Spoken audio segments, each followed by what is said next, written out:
With 87 goals and 124 assists from 312 and counting Manchester City appearances, there's no doubt whatsoever that Kevin De Bruyne is one of the greatest players ever to pull on a sky blue shirt. 4 Premier League titles, 2 Player of the Season, and 2 Playmaker of the Season awards, it's just a matter of when, not if the Belgian gets his name added to the Premier League Hall of Fame. But wind the clock back a few years and it looks like De Bruyne was instead heading for the Hall of Shame. Don't believe us? Then you need to join us on the first of our new series, Flop to Top, as we take a look at how things could have been so different for young Kevin. Talking of young Kevin, let's go back to where it all began. Born in the district of Drongen, just outside Ghent, in 1991, De Bruyne joined local side KVV Drongen as a 6-year-old, before the academy of local pro league side Gent came knocking 2 years later, having become aware of the youngster's abilities.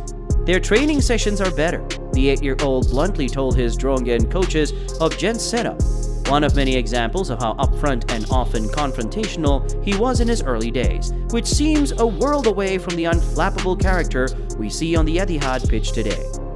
Regularly telling teammates they weren't working hard enough, he would argue with coaches too. One coach insisted on him using the inside of his foot to play through balls and crosses. De Bruyne refused, arguing that it can be quicker and more natural to use the outside of his foot. As a result, De Bruyne has mastered using the outside of his foot to set up chances for strikers, accounting for a few of those 124 assists. De Bruyne is also famously two-footed, for which he can thank the plants in his childhood friend's garden. Smashing too many flowers when using his right foot, he was forced to shoot with his left, quickly learning how to use it just as effectively. Clearly from an early age, KDB was prepared to do whatever it took to succeed, whether for his own career or for the preservation of a few poppies. Aged 14, De Bruyne moved east from Gent to Genk, and by the 2008-2009 season had become a member of the Genk first team squad and received a call-up to the Belgium under-18 side. He made his debut in the Belgian Pro League in May 2009 against Charleroi and then came off the bench in the final game of the season against Anderlecht. The following season was his breakout year, making 40 appearances in all competitions, half of which came as a starter and scoring 3 times. But 2010-11 was the campaign when De Bruyne really started to attract interest from around the continent. He scored 6 goals, but it was the 17 assists across 35 matches that began his legacy, helping Genk to the Belgian title. That November, De Bruyne made his debut for the Belgian national team, albeit a disappointing 1-0 defeat to Finland. By the time eagle-eyed fans and journalists were starting to notice that almost every young European talent seemed to be coming from Belgium, quite surprising for a nation that hadn't featured in a major tournament since 2002. Also featuring in his debut were Eden Hazard, Romelu Lukaku, Axel Witsel, Vincent Kompany, Jan Vertonghen, and Christian Benteke, to name a few, all members of the Red Devils' golden generation, which De Bruyne would play a major role in. He continued in much the same vein in his final season in his native land, scoring his first professional hat-trick against Club Brugge. It was his final season because the European giants were circling, and one of them couldn't wait any longer to snap up the 20-year-old. That January, he signed for Chelsea for £7.2 million and was immediately loaned back to Genk for the rest of the season, joining the Londoners in the summer, having just watched his new teammates lift the Champions League trophy. So great youth development, international football, and a career going from strength to strength. I thought the series was called Flop to Top. So where's the flop exactly? The answer to that is simply Chelsea. All ready to take the Premier League by storm after a full pre-season at Stamford Bridge, Blues boss Roberto Di Matteo and the Chelsea hierarchy decided the best use of De Bruyne's skills and abilities was to send him on loan to Werder Bremen for a year. Well, okay, the Bundesliga is still a step up from the Belgian Pro League, but it couldn't have been what KDB had anticipated when agreeing to join Chelsea the previous winter. At least he had another major title to fight for, right? Actually, no. Werder were involved in a relegation battle, which they eventually survived, finishing in 14th of the 18 teams, winning 8 times all season. None of this stopped De Bruyne from earning high praise as he scored 10 times and notched 9 assists. And without such a contribution, it is likely that Werder would have fallen through the relegation trapdoor. So back he went to Chelsea, where returning manager Jose Mourinho claimed that he was part of his plans ahead of the 2013-14 season. Age 22, De Bruyne started the opening game of the campaign, grabbing an assist in a 2-0 win over Hull City. That performance, however, wasn't enough to get him any game time in the next fixture, before getting an hour against Manchester United. Unused in a loss to Everton, he then got 5 minutes in the 5th match of the season against Fulham. And that's it. That's it? Yes, those 132 minutes were all De Bruyne was given in his first spell in the Premier League. He also made 3 appearances in the League Cup and came off the bench 3 times in the Champions League group stage, before being sent back to the Bundesliga, this time to Wolfsburg in January 2014. Ah, okay, another loan to the Bundesliga to help him find his form. That's smart. Actually, no again. He was shown the door completely at Stamford Bridge and sold for £18 million. So what had gone wrong? Why such a flop in the Premier League?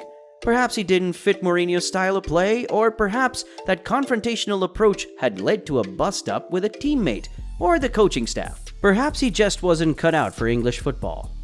It's actually pretty much more likely that after a career as an attacking or central midfielder, he felt rather out of place as Mourinho decided to play him on the wing. In 6 of his 9 matches, he played on the right wing, twice on the left, and only once in the attacking midfield role we so strongly associate with him. And in that match, he was on the pitch for a total of 4 minutes. While he has occasionally filled in the wide areas, De Bruyne certainly is not a winger. Is it any wonder that he made a limited impact in the handful of appearances in a Chelsea shirt? Mourinho already had Frank, Lampard, Oscar, and Juan Mata to call upon for those central attacking duties. But did that make it right to shove Kevin out wide? The other possible big reason was Chelsea themselves, a club often fixated on short-term success. Chelsea, until a philosophy change under Frank Lampard's management, often gave very little time to academy graduates and younger players, often sending them out on loan after loan, being criticized by many for treating footballers like investments. De Bruyne himself had not escaped this, being loaned back to Genk and then to Werder Bremen before finally getting first-team appearances. The result was often players never got a real chance at Chelsea and their careers stalled, thanks partly to the constant loan deals. Mohamed Salah, Romelu Lukaku, Tammy Abraham, Fikayo Tomori, Juan Cuadrado, and Nathan Ake are just a handful of names who have been adjudged to having flopped at Chelsea before going on to have great careers at other huge clubs, while others don't even get another chance of redemption. It's fair to say that for all their success, the Chelsea model certainly doesn't work for a lot of players. Reputation damaged, Project Rebuild De Bruyne took no time getting going. He scored 19 goals and provided 34 assists in 18 months in Lower Saxony as Wolfsburg finished 5th in 2014 before reaching the dizzying heights of 2nd a year later, in which they also won the DFB Pokal and De Bruyne was named Bundesliga Player of the Year. Sandwiched between all that, he scored at the 2014 World Cup in Brazil as Belgium reached the quarterfinals. Much sooner than most had anticipated, the Premier League came calling again in the summer of 2015 in the form of Manchester City. Shelling out £54.5 million, many thought the citizens were acting rashly, wasting over $50 million on a Chelsea reject. But City and De Bruyne proved them wrong, playing in his more favored position. He scored 16 times and bagged 13 assists in his first season in Manchester. Since then, he has become the heartbeat of Pep Guardiola's dynasty at the Etihad, playing a vital role in the 4 Premier League titles he has secured. He's arguably been the best midfielder in the league, and for some, the world, for the best half a decade, and is showing no signs of slowing down, with a goal and 3 assists in the opening 4 matches of the season. With 89 Premier League assists so far, he is 8th on the all-time list and could well crack the top 5 in a matter of weeks. 7 years on from joining City, De Bruyne only lacks a Champions League winner's medal. They came closest in 2021, losing the final to Chelsea of all clubs, and success with Belgium. The Red Devils fell at the quarter-final stage in Euro 2016 and 2020, and won bronze at the 2018 World Cup. But it is safe to say he will go down as one of the Premier League's all-time greats. Not bad for a rosy-cheeked kid from Belgium who got discarded by Chelsea. So what do you think of De Bruyne's story? Is he the best flop to top story in the Premier League era? Who else do you want to see featured in this series? Don't forget to subscribe to Football Reality, and we'll see you in the next video.